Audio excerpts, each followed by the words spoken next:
شاہ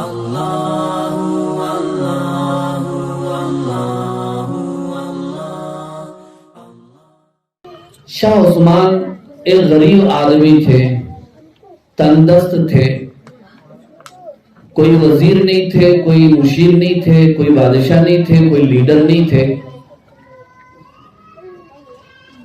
اور وہ در در پھر رہے تھے، بھٹک رہے تھے۔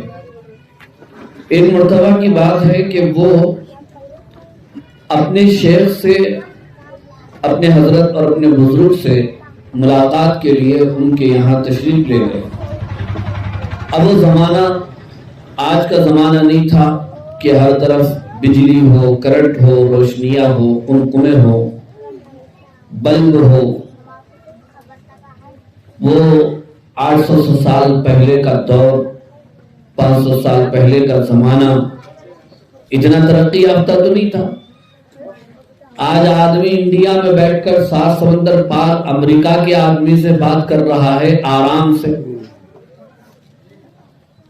اگر 1400 سال پہلے ایسی کوئی بات کرتا تو لوگ کہتے یہ تو پہنچا ہوا ولی ہے یا نبی ہے، بہت بڑا معجزہ سمجھتے لوگ۔ اور اگر 100 سال پہلے کا بھی انسان اگر اٹھ کر آ جائے آج کے اس دور میں، اور وہ اس طرح کی مشنریوں کو اور عجیب و غریب چیزوں کی ایجاد کو دیکھ لے، سیل فون سے بات ہو رہی ہے، تو وہ ہمیں ولی سمجھ کر ہمارے پیر پکڑ لے گا۔ تو وہ دور ایسا دور تھا، اس میں اتنی ترقی نہیں تھی۔ تو شاہ عثمان ایک غریب آدمی اپنے بزرگ سے ملنے کے لیے گئے۔ جہاں وہ قیام کیے ہوئے تھے وہاں اندھیرا تھا، ان کو معلوم نہیں تھا کہ ان کے پیروں کی جانب اللہ تعالیٰ کا کلام قرآن مجید رکھا ہوا ہے۔ تو وہ لیٹ گئے۔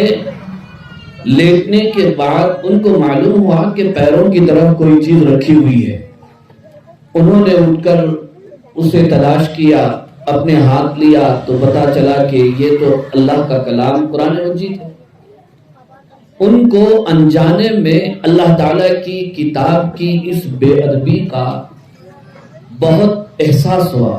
ان کے دل کو بڑی تکلیف پہنچی کہ یہ مجھ سے کتنی بڑی بے ادبی واقع ہوئی ہے، میں کروں تو کیا کروں۔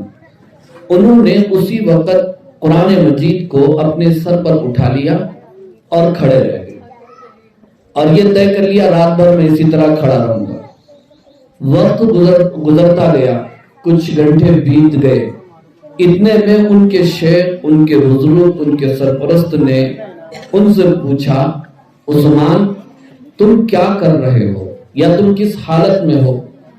تو انہوں نے پورا قصہ اور واقعہ بیان فرمایا کہ حضرت مجھ سے اس طرح بے ادبی ہو گئی، اس لیے میں اللہ تعالیٰ کے کلام قرآن مجید کو اپنے سر پر لیے ہوئے کھڑا ہوا ہوں، میں اسی طرح کھڑے ہو جاؤں۔ تو ان کے بزرگ نے ان سے گفتگو کرتے ہوئے یہ خوشخبری دی کہ ابھی کچھ دیر پہلے میں سویا ہوا تھا، میرے خواب میں رسول اللہ صلی اللہ علیہ وسلم کی زیارت ہوئی ہے، اور اللہ کے نبی صلی اللہ علیہ وسلم نے مجھے یہ حکم دیا کہ میں تم کو یہ بشارت اور خوشخبری سناؤں کہ عثمان نے اللہ کے کلام کا احترام کیا ہے، اس لیے ہم ان کا احترام، ان کا اکرام کریں گے، ان کی نسلوں میں بادشاہوں کو پیدا کریں گے۔ اور وہیں سے انقلاب آیا۔